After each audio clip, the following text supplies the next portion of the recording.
Hey everyone! Welcome to the third episode of Worldwide Crimes. My name is Lily. I'm Naya. And I'm Travis. Today we are covering our first cold case, the disappearance of the Beaumont children. This case has had many leads and suspects, but not enough evidence to make a final conviction. Happening almost 60 years ago, this is known as one of Australia's most notorious cases. The Beaumont children, Jane, 9, Arna, 7, and Grant Jr., 4, lives with their parents, Grant Sr., who was a former serviceman and taxi driver, and Nancy, who was a stay-at-home mom.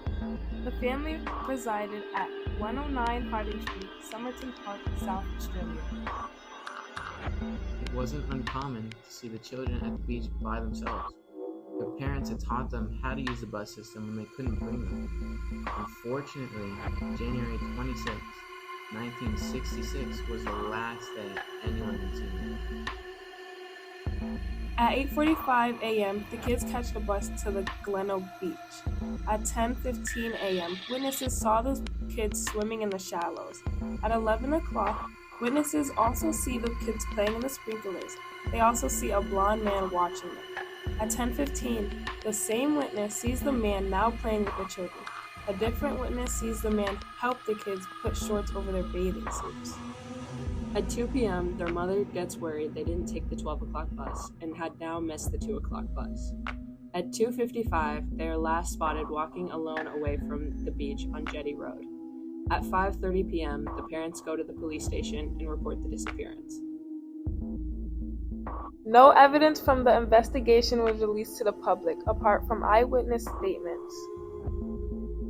There were 6 prime suspects: Bevan Spencer Von Eyman, Arthur Stanley Brown, James Ryan O'Neill, Derek Ernest Percy, Anthony Allen Monroe, and Harry Phipps.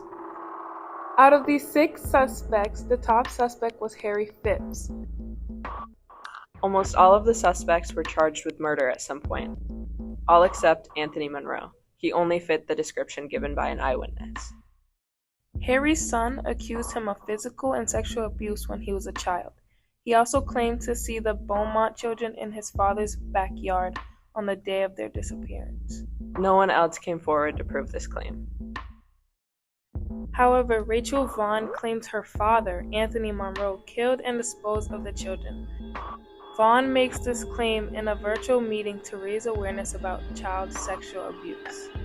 She has come forward about many crimes her father committed and exposed his crime ring that is believed to still be in operation today.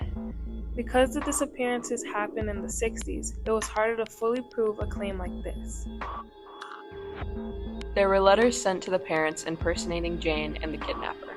The police thought the letter from Jane might have been real. The letter from the kidnapper had an address to meet. The mother and detectives went to the scene, but no one showed up. After this, another letter was sent saying the mother betrayed his trust by bringing detectives. An eyewitness said she saw a man bring the children to a neighboring house she believed was empty. Later she said there was a boy walking alone on the street, but was eventually caught by the man.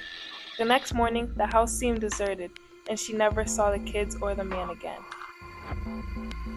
In 2017, Anthony Monroe was convicted on 3 charges of child sexual abuse. He was found guilty on all charges and was sentenced to 10 years in prison. None of these children were the Beaumont children. Monroe was eligible for parole in 2022. In 1992, new forensic examinations showed the letters were a hoax. The author was identified as a 41-year-old man who had been a teenager at the time of the letters. He claimed they were jokes and was not charged for writing the letters. The parents eventually divorced and wanted nothing to do with the public attention. They both stayed in Adelaide. They accepted their children's case may never be solved. Nancy passed away in a nursing home on September 16, 2019 at the age of 92. Grant passed away on April 9, 2023 at the age of 97. The closest the case got to being reopened was when Anthony Monroe was questioned about his part in the children's disappearance again before his conviction in 2017.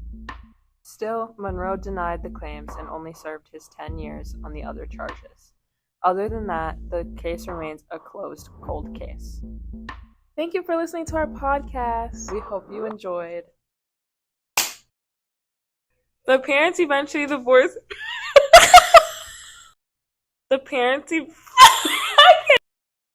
Did you delete that?